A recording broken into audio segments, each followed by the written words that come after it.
Do you like the new song? No, but you know. You don't like Ace Trumpets? What's so great about it? It's so good. Pusha T or Malice? To keep it a buck, I'm gonna go with Pusha T. So we're not gonna drink to. Jim Jones really woke up and chose chaos, starting beef not with just one, but 3 heavyweights in the rap game: Nas, Pusha T, and No Malice. And let's be real, he's finding out the hard way that some names you just don't come for. Now the whole hip-hop scene is watching him spiral in slow motion. What Jim thought was just a slick little opinion turned into one of the coldest clapbacks the culture's seen in years. That's when folks realized he didn't just throw shade, he lit a fire big enough to resurrect Clipse from the grave, all because he dared to call Nas irrelevant. Viral at all, ever. Ever. He's never been talked about like this ever in his life. Now, has Nas reached out to you? You did. The last time he was in some like this where people were comparing, is when him and Jay was beating on him. You heard? You dig? Like, that, and I don't want to talk about other people's career, but let's just get to the semantics of it. Since the whole thing? Nas. Okay. I don't know Nas to have a conversation with him. You don't have a conversation, we can have that too, and shit like that. You dig? Like, I don't really care. One thing I did see you do, I've seen you do this in Say Less, I've seen you do this in the studio. This wild hot take sparked a lyrical war that landed straight in the spotlight of Paris Fashion Week, with Pharrell, Beyonce, and Jay-Z sitting right there like front row judges. And caught in the center of this storm, Jim Jones, the same dude who once said Pusha T's music never meant nothing to him. Can you sing along the 5 Pusha T records right now? His records. Yes. His records? Yeah. Name I love Pusha. Nostalgia. Oh, you was a Pusha T fan. You know, I didn't know he had fans like that. Can you name 5 Pusha T records? No, his records. Pusha T, I love your soul, my dog. You're not in my top 50. You might be in Charlemagne's top 50 and things like that. But you haven't done that much for me in my life. Like, I didn't never want to be like Pusha. I never had a Pusha moment in my life. I never thought, like, you dig? Like, where I'm from, you just want to be like you if you was really that dude and that rapper and things like that. Wayne wanted to be like Pusha? Yeah. He was influenced by Pusha? Yeah. Yeah. Okay, cool. That's why Pusha did the Mr. Me Too record. Okay, cool. You're a very strong Pusha T fan. You heard? Mm-hmm. But what else has he bring to the game? Did he make people want to dress like him? Did he have some slang that everybody was talking like him? There would be the girls, all the girls wanted to do him. Like, what is you did? Is now being used as the promo package for Clipse's comeback. You could feel Harlem holding its breath when Jim dropped that line. They know about Nas, my son. Like what? Jim didn't just throw shade. He dragged Nas's whole legacy into the room and said the next generation wouldn't even remember it. That's the kind of bold talk that makes OGs sit up in their chairs. And it didn't stop there. Jim didn't say it once and walk off. Nah, he laughed, then doubled and tripled down on every mic they handed him. You think it'd be valor amongst veterans? I'm watching your fame escape relevance. We all in a room, but here's the elephant. You chasing a feature out of your element. And those lap diamonds under inspection. The question marks block you. From The Breakfast Club to Bag Fuel, Nightcap with Shannon Sharp, and even in random street interviews and live streams, he kept talking spicy.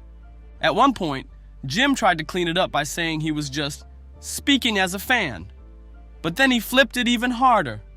On Bag Fuel, he claimed he's the reason Nas is trending again.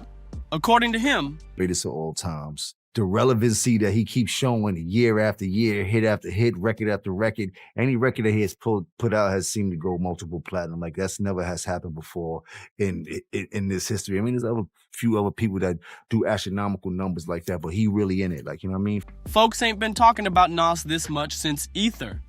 Now that's a bold claim, and the game ain't letting it slide. Jim Jones had no clue who he was messing with. He thought Nas was gonna jump into a back and forth? Nah, Nas don't bark back. He makes power moves in silence. While Jim was running his mouth, Nas was teaming up with billionaires, locking in deals, and showing exactly where the real weight is in this game, and he didn't even have to say a word. Jim kept laughing, clowning, talking slick on interviews. Meanwhile, Nas was cooking up one of the biggest cultural plays Queens has ever seen. While Jim was out here lighting imaginary beefs, Nas went cold-blooded with the flex. He hit Instagram with a post for a $5 billion casino project in Queens. And when I was coming home one day and talking with myself, I said, I'm just going to live. Forget this guilty, feeling. Forget all this regret. Do what you want to do. Ain't nobody else tripping like you. You know what I'm saying? Go ahead and party and do it up. And I literally tried to sear my conscience. Like, forget it. So when people say you found God, I did not find God. I was trying to party with the devil. Trust me, I was trying to go hard. God himself said, no, not you. He did not allow me to do it. And that's what I seen with my own eyes, whether anyone believes it or not. Time to invest in us. That wasn't just a business post. That was Nas calmly saying, I'm too rich to be in this convo. He shut it down without even mentioning Jim's name. And if that was the only beef Jim poked at, maybe he could have walked away clean. But nope, he kept going. And this time, he came for Pusha T. Jim straight up dragged Pusha, saying he's not even top 50. Wild move. But what he didn't realize, No Malice was listening too. Now the question everyone's whispering is, did Jim just accidentally bring Clipse back together over one reckless take? Let's rewind a bit. Clipse had been quiet for nearly 15 years. But before Jim even spoke, Pusha had already dropped a little hint in Rolling Stone. He was low-key, trying to get his brother back in the booth. He said, I'm like, yo, listen to what I just made. We can really do this. But No Malice brushed him off. Pusha made it clear, if I had it my way, it would be Clipse. But it was all up to his brother. And just like that, Jim might have handed them the perfect reason to lock back in. The reunion whispers started bubbling at Farrell's Something in the Water Festival in Virginia Beach when Clipse hit the stage in 2022. A few months later, boom. Always say, Jim, I wasn't talking about you. I mean, and I would be hurt. I would be heartbroken. I would be so upset. You hurt? I would be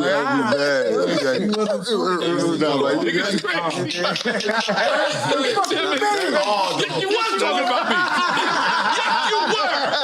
They popped up again at ComplexCon, then again at Chicago's Hyde Park Summerfest, running through their classics from Lord Willin' and Hell Hath No Fury and No Malice. It's always on the Big Mac. You'll drive through, we drive by in the car with a Big Mac. The last year you dropped, that shit was garbage, take that shit back. Once you got your rubber out, you try to bring the clip right. Talking about your brother, what happened to that boy? It's looking like they selling tracks to that boy.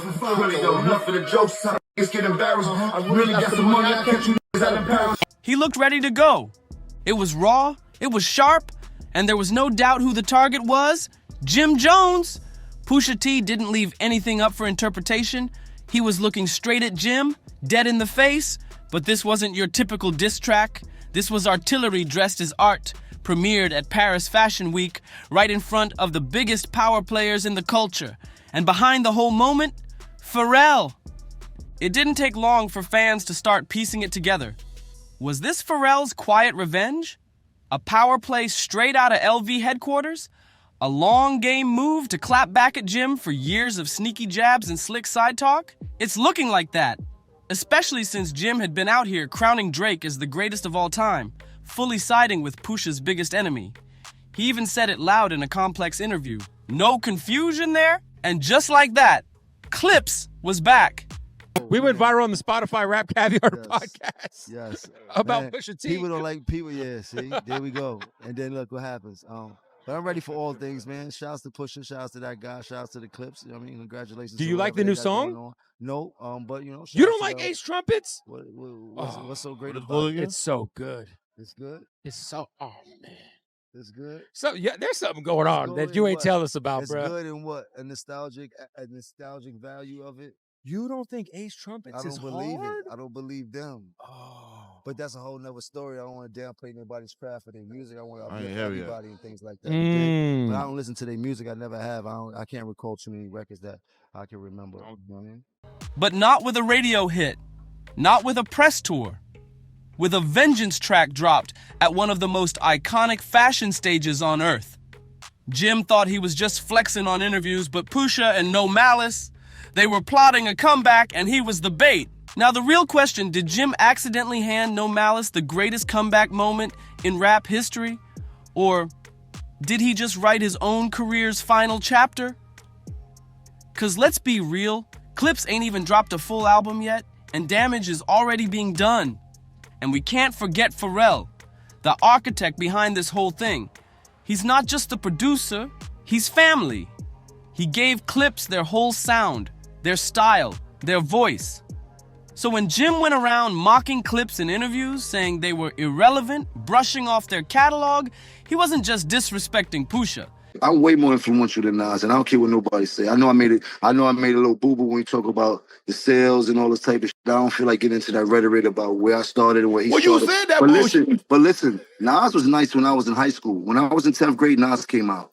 Nas was dope. We appreciated him. He had a little bit run. He was taking a shot at their entire legacy. And here's where it gets real crazy. Nobody expected No Malice to step back in. For over a decade, he stayed out the spotlight, walked away from the rap game, turned to faith, and publicly said he was done spitting. Meanwhile, Pusha kept throwing lyrical jabs and holding the front line. So when No Malice's voice came through those speakers during the Louis Vuitton show in Paris, it didn't just surprise people, it gave folks goosebumps. This wasn't some recycled verse, this was cold, precise, and full of intent. Let's break it down. No Malice wasn't just tossing out random bars. These were layered disses with pinpoint targets. Bird talk, we all parrots. That ain't just wordplay. That's a direct hit on Bird Gang. That's Jim's whole image, his brand, his set. Then he throws in Paris, Dallas. Two cities Jim literally shouted out in his freestyle just days before over the Chains and Whips beat. So nah, No Malice ain't just responding. He's sniping from the shadows. He's listening. But that ain't even the wild part. People started noticing something even bigger. But Nas always... No Malice wasn't just rapping again. He was rapping like he'd been waiting years for this exact moment. And just like that, his comeback didn't feel like a surprise anymore. It felt like a warning. A lyrical wake-up call. And guess who handed him the perfect excuse to go off? Jim Jones. Jim kicked off his response tour by posting a clip of himself laughing at Pusha's Paris verse. He tried to play it cool, laughing it off on Instagram like it was nothing. But when he pulled up on Drink Champs, he slipped bad. Nor brought up the Clipse diss. And right there, Jim dropped the act. For 1 second, the mask cracked, and you could see it got to him. So what does Jim do? He runs to the booth and drops his Chains and Whips freestyle, rapping over the exact same beat Clipse used to roast him.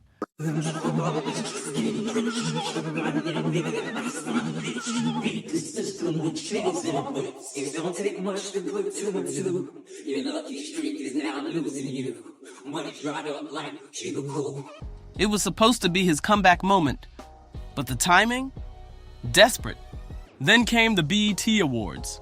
Bootleg Kev sat Jim down, and once again, Jim tried to look unbothered, but when asked about Clipse's new track, Ace Trumpets, Jim didn't hold back.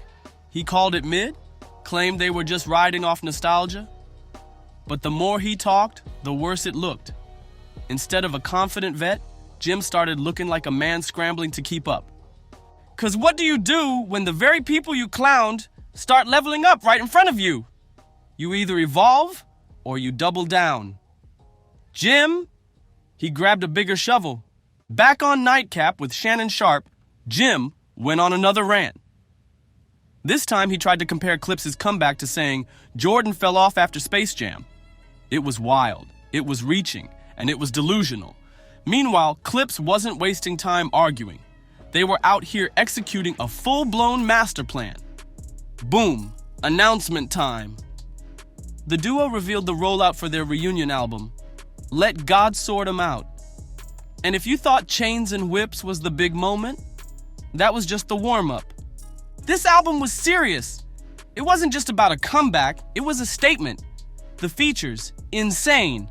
Nas, Kendrick Lamar, Tyler, The Creator, The Dream, John Legend, and the whole thing, executive produced by Pharrell.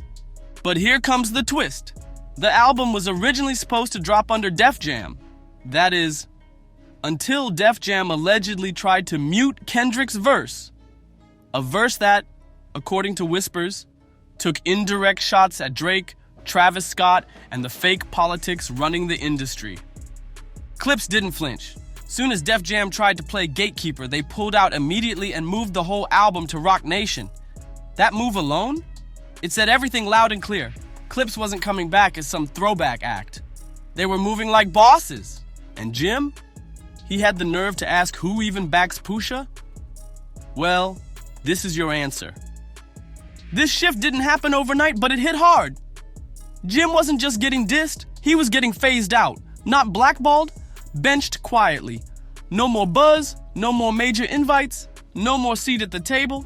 And for a man who built his whole image on loyalty and loudness, that silence, it's louder than any bar Clipse could drop. So when that Clipse track with Nas drops, it's not just another diss, it's the final nail. It's not a track, it's a funeral. Sure, Jim can keep rapping, trolling, cracking jokes like this is all just entertainment, but behind closed doors, the real players are moving different. Meetings are happening, tours getting booked, videos getting filmed, and none of it includes him. So now, the real question isn't will Jim clap back, it's will anybody still care if he does? He wanted to go viral, and now, he's just isolated. He might have played himself straight out of hip-hop history. If you've been following this saga, drop a comment. Who's really winning this war? Make sure to like, share, and subscribe so you never miss these wild industry breakdowns. This is only getting crazier. See you on the next one.